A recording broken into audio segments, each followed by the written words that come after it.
Hello my dear viewers, இதான் உங்கள் புவி. ஸோ இன்னைக்கு வீடியோக்குள்ளே போகிறதுக்கு முன்னாடி நான் ஏன் இவ்வளோ நாள் வீடியோ போடலன்றது காரணத்தை சொல்லிடுறேன். எனக்கு செமஸ்டர் எக்ஸாம் போயிட்டுருக்கு. ஸோ எனக்கு கிடைக்கிற டைமை நான் யூட்டிலைஸ் பண்ணி அப்பப்போ நடுவில் முடிஞ்ச அளவுக்கு போடுறேன். அண்ட் சாட்டர்டே வீடியோ மட்டும் கண்டிப்பாக வந்துடும் சைக்காலஜி ஆஃப் மணியை பற்றி. ஓகே, நம்ம இன்னைக்கு பார்க்க போகிறது த சைக்காலஜி ஆஃப் மணின்ற புக்கில் இருக்க 8th சாப்டர் நேம் என்னன்னு பார்த்தீங்களா? Man in the car paradox.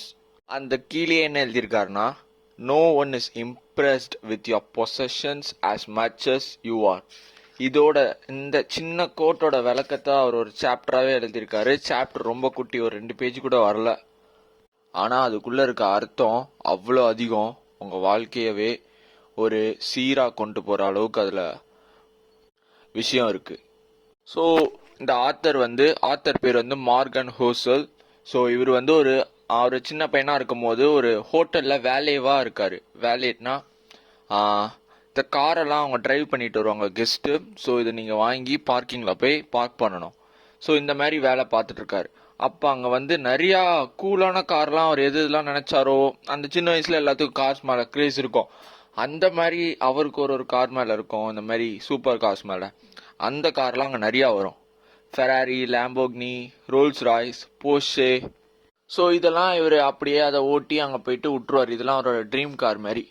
அவருக்கு இந்த கார்லாம் ரொம்ப பிடிக்குமா, இதை அவர் அப்படியே ஓட்டிட்டு போயிட்டு பார்க்கிங்கில் விடுவாராம். அண்ட் இதுக்கு அவர் என்ன சொல்கிறாருன்னா, இதெல்லாம் நான் வாங்கணும்னு நினச்சேன், என் வாழ்க்கையில் ஒரு வாட்டியாச்சும் இது ஏதாவது ஒரு காரை வாங்கணும்னு நினச்சேன்றாரு.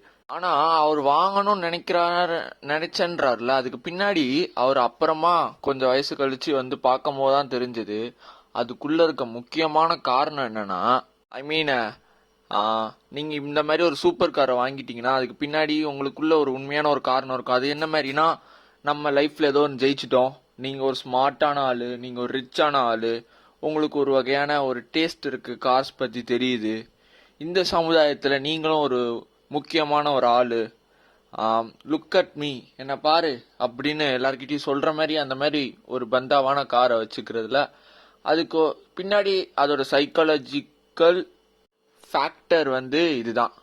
ஸோ இதுவே அவருக்கு புரியுது எப்பனா, அவரு வேலைவா அங்க ஒர்க் பண்ணப்ப அங்க ஓட்டிட்டு வரவங்கள அவரும் பார்த்தது இல்லை. ஆனா அவரோட ஃபுல் கவனமும் கார் மேலதான் இருக்கு. அவரு அந்த டிரைவர் சீட்ல உக்காந்தா எப்படி இருக்கும், அவரை எல்லாரும் பார்க்கணுமே அப்படின்னு தான் தோணுது. ஆனா இப்ப இன்னொருத்தன் ஓட்டிட்டு வரும்போது அவர் வந்து அவனை பார்க்கல, ஆனா அவன் என்ன நினைச்சிட்டு இருப்பான், எல்லாரும் நம்மளை பாக்குறாங்கன்னு. இது அப்படியே லூப் ஹோல் அப்படியே போயிட்டு இருக்கும், அப்படியே போயிட்டே இருக்கும். இது உண்மைதானே? சப்கான்சியஸாவே இப்ப சூப்பரான பைக்கோ சூப்பரான காரோ ரோட்ல போனா நம்ம கார் ஓட்டிட்டு போறவனையோ பைக் ஓட்டுறவனையோ பாக்குறது இல்ல. சப்கான்சியஸாவே நம்ம அந்த டிரைவர் சீட்ல உட்காந்தா எப்படி இருக்கும், நமக்கு அது கிடைச்சா எப்படி இருக்கும், அதோட அந்த காரோடையோ பைக்கோட அழகதான் நம்ம ரசிப்போமே தவிர ஓட்டுறவனை இல்லை. இதெல்லாம் வந்து அவர் பேரடாக்ஸ்ன்னு சொல்றாரு. அதாவது நம்ம அந்த கார் வாங்குறத நம்ம வந்து நமக்கு மரியாதை கிடைக்குதுன்னு நினைப்போம், ஆனா அது இல்லை. அதான் பேரடாக்ஸ்னா, அது உண்மையா இருக்கிற மாதிரி இருக்கும், ஆனா அது இல்லை. மக்களுக்கு வந்து வெல்த்தை சேர்க்கறதுன்ற ஒரு நினைப்பே என்ன சொல்லுதுன்னா, அவங்க வந்து அதை என்னவா நினைச்சுக்கிறாங்கன்னா, மற்றவங்களுக்கு அது ஒரு சிக்னல் தருது, இவன் வந்து ஒரு ஸ்மார்ட்டான ஆளு, இவனை நம்ம அட்மையர் பண்ணணும், இவன் நம்மளை இன்ஸ்பயர் பண்ணணும், அந்த மாதிரி தான் வெல்த்தை வந்து பார்க்குறாங்க. பட் இன் ரியாலிட்டி பீப்புள் வந்து உங்களை கடந்து போயிடுவாங்க, மதிக்க கூட மாட்டாங்க. அவங்க மதிக்காம போறதுக்கு வந்து நீங்க காரணம் இல்லை, ஆனா அவங்க அந்த வெல்த்தை மதிக்கிறாங்க. ஆனா அதை அவங்க என்னவா பாக்குறாங்கன்னா, ஏன் அவங்கள மதிக்காம போறாங்கன்னா, அதாவது உங்களோட வெல்த்தை அவங்க ஒரு பெஞ்ச் மார்க்கா யூஸ் பண்ணிக்கிறாங்க. அவங்க வந்து எல்லாராலையும் அட்மையர் பண்ணணுன்றதுக்காக. அதாவது உங்ககிட்ட இருக்க வெல்த்தை அது அவங்களோட டிசைரா மாறிடும். அது இருந்தாதான் அவங்க வந்து அதை வந்து அவங்களோட ஒரு இதா பார்த்துப்பாங்க, உங்களை கண்டுக்க மாட்டாங்க. இதான் அது சொல்ல வர்றாரு அவரு. ஆத்தர் வந்து அவரோட பையனுக்கு வந்து ஒரு லெட்டர் எழுதுறாரு. நீ வந்து என்னன்னாலும் நினைக்கலாம், உனக்கு ஒரு கார் வேணும்னு நினைக்கலாம், ஒரு வாட்ச் இருந்தாதான் சந்தோஷமா இருக்கு நினைக்கலாம், ஐ மீன் ஃபேன்சி வாட்ச், ஒரு பெரிய பங்களா வீடு வேணும், அது இருந்தாதான் உனக்கு ஹாப்பினஸ் கிடைக்கும்னு நினைக்கலாம். ஆனா அதுலலாம் கிடைக்காது தம்பி. உனக்கு உண்மையாலே என்ன வேணும்னா ரெஸ்பெக்டும் அட்மிரேஷன் ஃப்ரம் அதர் பீப்புளும் தான் வேணும்ன்றாரு. ஆனா நீ இதெல்லாம் நீ என்ன நினைச்சுக்கிறனா, ஒரு ஃபேன்சியான திங் வச்சிருக்கும் போது தான் உனக்கு கிடைக்கும்னு நினைக்கிறேன்றாரு. ஆனால் உனக்கு உண்மையாலே ரெஸ்பெக்டோ அட்மிரேஷனோ தரவங்க கிட்ட இருந்து நீ இதை வச்சு எதிர்பார்க்க முடியாது. உண்மையான உனக்கு அந்த கேரக்டர் இருக்கணும், அதுலேருந்து தான் அவங்க கிட்ட இருந்து கிடைக்கும். அண்ட் இதை ஆத்தர் சொல்கிறார். அவர் வேலைவாக இருக்கும் போது இதை ரொம்பவே சூப்பராக கற்றுக்கிட்டாருன்றத. ஏன்னா அது அந்த காரை ஓட்டிட்டு போகிறவங்க எல்லாமே ரொம்ப ஒரு மாதிரி காக்னா அது அப்படியே நக்கலாக ஒரு மாதிரி பார்த்துட்டு போகிறது, நான் தான் பெரிய ஆளுன்னு அப்படி போகிறாங்க. அவங்களுக்கு அப்படி போகிறது அந்த டிரைவர்ஸ்க்கு பிடிச்சிருக்கு. ஆனால் அவங்கள யாரும் பெருசாக கண்டுக்கல. ஆனால் அவங்கள எல்லாரும் அட்மையர் பண்ணிக்கிறதா நினச்சிக்கிட்டாங்க. That's just a paradox.